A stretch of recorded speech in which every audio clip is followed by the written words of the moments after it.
Preparedness. I'm Pastor Joe Fox.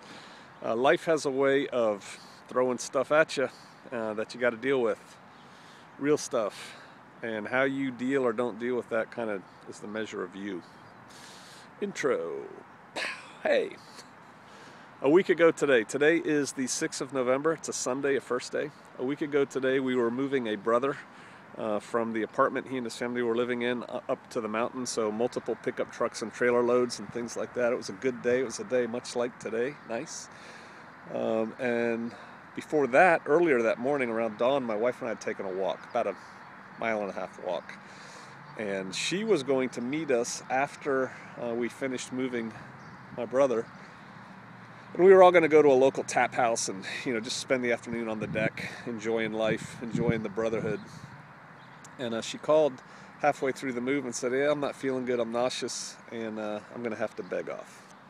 For my wife to say she's not going to do something she said she was going to do is significant. So we unloaded my truck.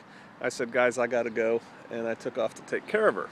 So I go home, she's nauseous, a little bit dizzy, vertigo. Remember I talked about that with me? And then that night, all night long, she threw up about every hour to hour and a half. And we let it run its course because I didn't know if she had a virus or what. And then in the morning, I gave her some anti-nausea medicine. I've been praying over her the whole time, laying hands on her the whole time. And all day long, the next day, Monday, she was fine. She wasn't fine. She was laying in bed going, but she wasn't throwing up. No fever. And then that afternoon, late evening, early evening, she threw up again. So we decided, all right, let's go to competent medical authority. We went to the hospital near us and fully expecting an ear infection. We brought water bottles with us that we were going to fill up on our way back at the well. We had plans. They check her out. They send her in for a CT scan, whatever, look at her brain. And they come back and say, "Hey, we're putting you on a helicopter and shipping you to another state. And you've got a brain tumor, and they're going to operate tonight." That's like you coming up off of that chair you're sitting in right now and just punching me in the nose unexpectedly. It's like, what? OODA loop. Talked about OODA loop, right? I went right through that OODA loop, but I knew what was going on, and so I'm like, all right, I went right to, what do I need to do? Where are you taking her? How long is it going to take her to get there? When are they going to operate? And really, I thought the operation was going to be over by the time I got there, because it's about a 4-hour drive for me. And so we put her on the chopper. She takes off. I go home, deal with the animals, which were still out and about. Called the brethren and the brothers and sisters. They stepped right up to the plate, which is a wonderful thing about community. And don't worry about anything. We've got everything, and all the animals. We have a menagerie.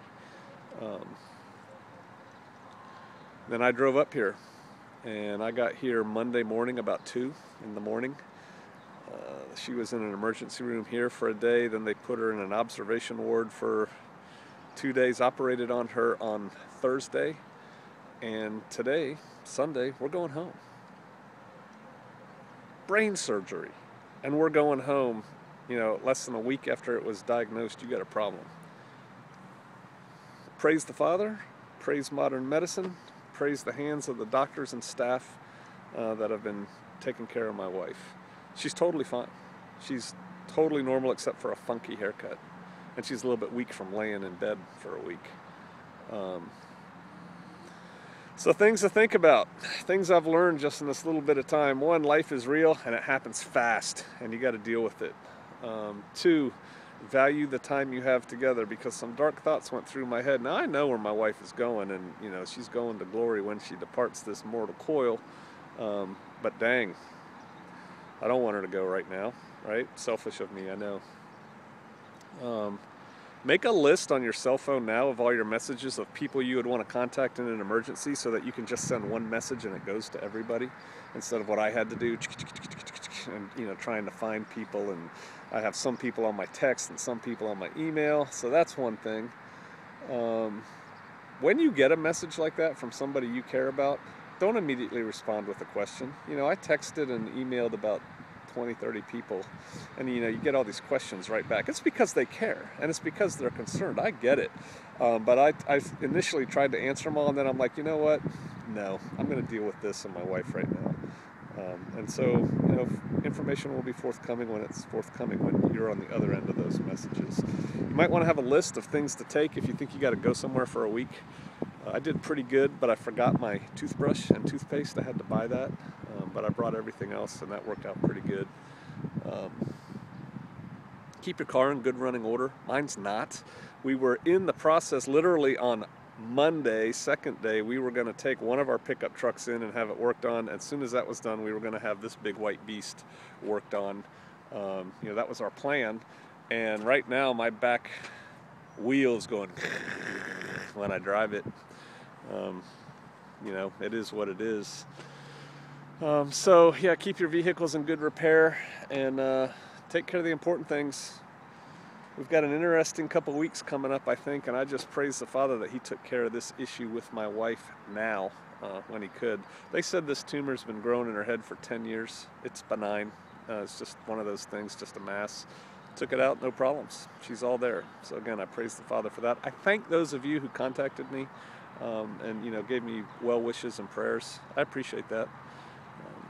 So I may be a little bit sporadic on videos coming out, just for the short while. I may also do more. Who knows? I'll have a different schedule of time as I'm going into nursing mode now to take care of my wife and bring her back to full vigor. She's in full health, but just to bring her back to full vigor, I'm going to pay a lot more attention to her and less to y'all. Sorry. Keep your nose to the wind. Like I said, we got a couple interesting weeks ahead, and I'm kind of wondering what the Father has planned. I'm eagerly anticipating it. Do all the things you're supposed to do. Hug your loved ones. They're what's important in life. All right. I will see you out there.